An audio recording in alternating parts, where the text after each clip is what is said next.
जय माता की भक्तों, आध्यात्मिक सार में आज आप सभी का स्वागत है। आज मैं आपके समक्ष लेकर आई हूँ दुर्गा सप्तशती का अध्याय 2, जिसके सुनने मात्र से ही हर प्रकार के कष्ट संकट का नाश होता है। आइए सुनते हैं।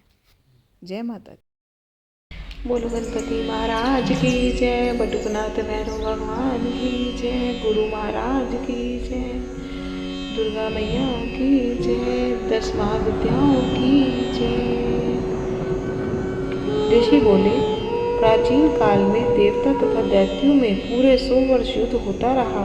उस समय दैत्यों का स्वामी महिषासुर था एवं देवताओं का इंद्र था। उस संग्राम में देवताओं की सेना महाबली दैत्यों से हार गई। तब सभी देवताओं को जीतकर महिषासुर इंद्र बन बैठा। हार खाकर सभी देवता ब्रह्मा जी को अग्रणीय बनाकर वहां गए जहां विष्णु तथा शंकर विराज रहे थे। वहां पर देवताओं ने महिषासुर के सभी उपद्रव एवं अपने पराभव आदि का पूरा वेदांत कह सुनाया। उन्होंने कहा, महिषासुर ने तो सूर्य, इंद्र, अग्नि, पवन, चंद्रमा, यम तथा वरुण इस प्रकार अन्य सभी देवताओं के अधिकार छीन लिए। स्वयं ही सबका अधिष्ठा बन बैठा है। उसने सभी देवताओं को स्वर्ग से निकाल दिया है। महिषासुर महान दुरात्मा है। बेचारे देवता पृथ्वी पर मातियों की भांति विचर रहे हैं। हे प्रभु, उस देव शत्रु के सभी उपद्रव आपको सुना दिए। अब हम लोग आपकी शरण में आए हैं, उनके वध का कोई उपाय कीजिए। इस प्रकार मधुसूदन और भगवान महादेव जी ने देवताओं के वचन सुने।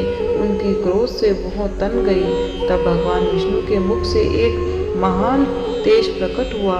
इसी प्रकार ब्रह्मा और शंकर के मुख से भी तेज प्रकट हुआ। दूसरे इंद्र आदि देवताओं के शरीर से महान तेज प्रकट हुआ।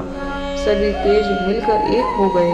तब तेज पुंज इतना उग्र था जैसे कि जलता हुआ पहाड़ हो। देवताओं ने देखा कि उनकी ज्वालाएं सभी दिशाओं में फैल रही हैं। वह तेज पुंज सभी देवताओं के शरीर से प्रकट हुआ था। उनकी तुलना कहीं नहीं जा सकती थी।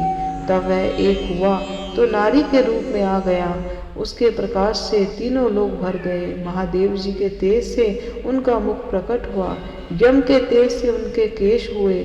विष्णु के तेज से उस देवी की भुजाएं, चंद्रमा के दोनों स्तन, इंद्र के तेज से उनका कटी प्रदेश, वरुण के तेज से जंघा, पृथ्वी के तेज से नितंब, ब्रह्मा के तेज से 2 चरण, सूर्य के तेज से चरणों की उंगली, वासुओं के तेज से हाथों की उंगलियां, कुबेर के तेज से नासिका का आविर्भाव हुआ। उनके दांत प्रजापति के तेज के समान प्रकट हुए। अग्नि के तेज से 3 नेत्र हुए। दोनों संध्याओं के तेज से दोनों बहुएं, वायु के तेज से दोनों कान उत्पन्न हुए। इस प्रकार दूसरे देवगणों के तेज से द्वारा उन शिवा भगवती का प्रबंध हुआ। तब समस्त देवताओं के तेज पुंज के प्रकट हुई देवी को देखकर महिषासुर से पीड़ित सभी देवता प्रसन्न हुए। पिनाकधारी महादेव जी ने उस देवी को अपने शूल से शूल निकाल कर दे दिया। फिर विष्णु जी ने अपने सुदर्शन चक्र से चक्र प्रकट करके दिया। वरुण ने शंख तथा अग्नि ने उन्हें शक्ति दी। मरुत ने धनुष आदि दिया। बाणों से भरपूर 2 तस्कर दे दिए। देव राज इंद्र ने उन्हें व्रज से व्रज पैदा करके दिया। फिर सहसह नेत्र इंद्र ने ऐरावत हाथी से घंटा दिया। यमराज ने काल दंड से दंड दिया। सागरपति के पास प्रजापति ने रुद्राक्ष माला अर्पित की। ब्रह्मा ने कमंडल भेंट किया। सूर्य ने भगवती के सभी रोमकूपों में अपनी किरणें प्रदान की। काल ने तलवार तथा उत्तम ढाल अर्पण की। क्षीर सागर ने हार तथा सभी कभी पुराने न होने वाले वस्त्र भेंट किए। इस प्रकार चूड़ामणि, दिव्य कुंडल तथा 2 कड़े भी भेंट किए। और चमकता हुआ अद्र चंद्रमा, सभी भुजाओं के लिए बाजूबंद, चरणों के लिए निपुर, कंठ के लिए सर्वोत्तम कंडुला भेंट किया। इस प्रकार सभी उंगलियों के लिए रतन जड़ित मुद्राएं प्रदान की। विश्वकर्मा के निर्मल पाशु भेंट किया और अनेकों रूप से शस्त्र अभेदा कवच मस्तक तथा गले में धारण करने के योग सभी कभी न कुम्हलाने वाली कमलों की माला दी। जल आदि ने उन्हें बहुत सुंदर कमल दिया। हिमाचल ने वाहन के लिए सिंह तथा और भी अनेकों प्रकार के रत्न भेंट किए। कुबेर ने सुरार्पण पान पात्र दिया। सभी नागों के स्वामी शेषनाग जी ने महामणियों से सुशोभित नागहार दिया। जो शेषनाग जी इस पृथ्वी को धारण किए हैं, इसी प्रकार दूसरे देवता ने भी भूषण तथा आयुधों के द्वारा देवी जी का सत्कार किया तथा तब तो देवी ने अट्ठास करके ऊंचे स्वर में गर्जना की। उनके भयंकर नाद से सारा आकाश भर गया। वह घोर गर्जना कहीं समा न सकी। उनकी प्रतिध्वनि गूंज उठी। सारे लोग सुशोभित हो उठे। समुद्र कांपने लगे, पृथ्वी कांपने लगी, सभी पर्वत हिल गए। तब देवतागण प्रसन्न होकर उस सिंह वाहिनी देवी की जय जयकार करने लगे। मुनियों ने भी भक्ति भाव से नम्र होकर देवी जी की स्तुति की। इधर देवताओं ने शत्रुओं की सारी त्रिलोकी को शोकग्रस्त देखा। तब तो वे सारी सेना को कवच आदि से तैयार कराकर अस्त्र शस्त्र लेकर झट उठ खड़े हुए। महिषासुर क्रोध में आकर बोला, अरे ये क्या हो रहा है? इतना कहकर सभी दैत्यों के साथ घिरकर उस सिंहनाद की ओर भागा। वहां जाकर उसने तीनों लोगों को अपने तेज से प्रकाशित करती हुई देवी को देखा। उस देवी के चरणों के भार से पृथ्वी दब रही थी। माथे के किरकिट मुकुट से आकाश पर रेखाएं पड़ती जा रही थी। उनके धनुष की टंकार से सातों पाताल शोकग्रस्त थे। हजारों भुजाओं से सभी दिशाओं को ढांप कर वह देवी खड़ी हुई थी। उस देवी जी के साथ उन दैत्यों के द्वारा प्रारंभ हो गया। नाना प्रकार के अस्त्र शस्त्र का प्रहार करने लगे। उससे सभी दिशाएं भर गई। महिषासुर उस सेनापति उस समय चिरंशु नाम का एक महान दैत्य था। देवी जी के साथ उसी का युद्ध होने लगा। इस प्रकार अन्य दैत्यों को तथा चौरंगिक सेना को साथ लेकर चमार की युद्ध करने लगा। 60,000 दैत्यों के साथ लाकर उग्र महादैत्य भी युद्ध में प्रवृत्त हो गए। महानुदैत्य 1 करोड़ रथियों को साथ लेकर लड़ पड़ा। तलवार के सामने पैने रोमों वाला असीलोमा नाम का दैत्य 50 करोड़ रथियों के साथ युद्ध में आ गया। 60 लाख रथियों के आवृत वक्षकल दैत्य युद्ध में उतर पड़ा। परिवर्तित दैत्य हाथी और घुड़सवारों के समूह से घिरा हुआ करोड़ों रथियों के साथ उस युद्ध में युद्ध करने लगा। विडाल दैत्य 5 अरब रथियों को साथ लेकर लड़ने लगा। और भी हजारों महादैत्य रथ हाथी घोड़ों के घिरे हुए रथियों को साथ लेकर देवी जी के साथ युद्ध करने लगे। वे महाअसुर करोड़ों रथियों तथा अस्थि सवारों के घिरे हुए थे।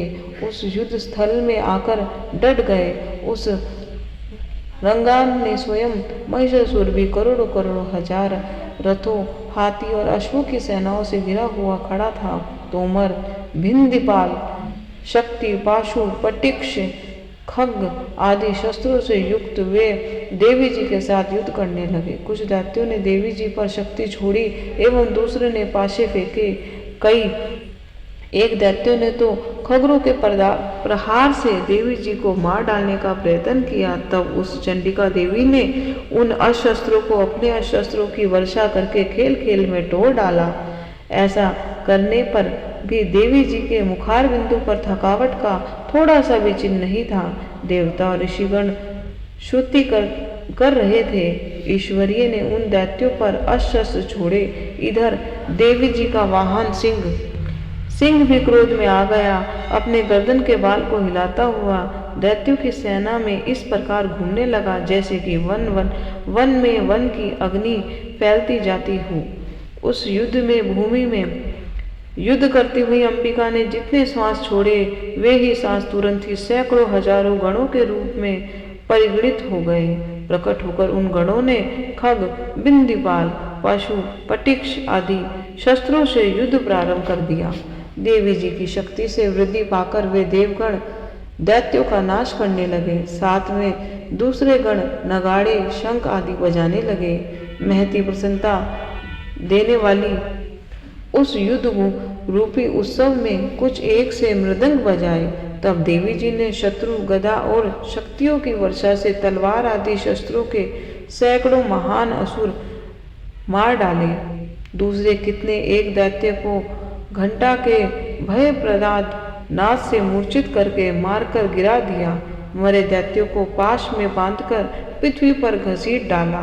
इस प्रकार दूसरे दैत्यों को तेज तलवार से प्रहारों से दो दो टुक कर डाला। इतना एक को तो गधे की चोट से घायल कर कर पृथ्वी पर सो गए।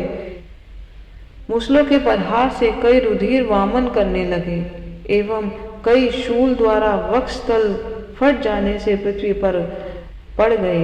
इतने एक दैत्य ब्राह्मणों की बाणों की वर्षा द्वारा युद्ध भूमि में काट गिराए। सैन्य बाज पक्षी की भांति आक्रमण करने वाले युद्ध देव शत्रु दैत्य प्राण छोड़ने लगे। इतने एक दैत्य की भुजाएं कट गई, दूसरे की ग्रीवाएं छिन्न भिन्न हो गई। कई दैत्यों के सिर कट गए, दूसरे मध्य में विरुद्ध हो गए। कुछ दैत्यों की जंघाएं कट गई और कुछ पृथ्वी पर गिर गए। और कुछ एक दैत्य तो एक भुजा और एक आंख एक पांव वाला करके दो टुकड़ों कर डाले। इतने में एक तो सिरों के काटे जाने पर भी फिर उठ खड़े। परम क्रुद्ध होकर वे कबंध धड़ ही देवी जी से लड़ने लगे। सिर कटने कितने एक धड़ तलवार शक्तियां ऋषियों लेकर घूम रहे थे और कई एक महिषासुर देवी को ठहर जा ठहर जा ठहर जा यह कहकर ललकारने लगे। मार मार कर गिराए हुए रथी हाथी घोड़े और दैत्यों की लाशों के द्वारा जहाँ महायुद्ध हो रहा था वहाँ की पृथ्वी इस प्रकार भर गई कि वहाँ आना जाना कठिन हो गया।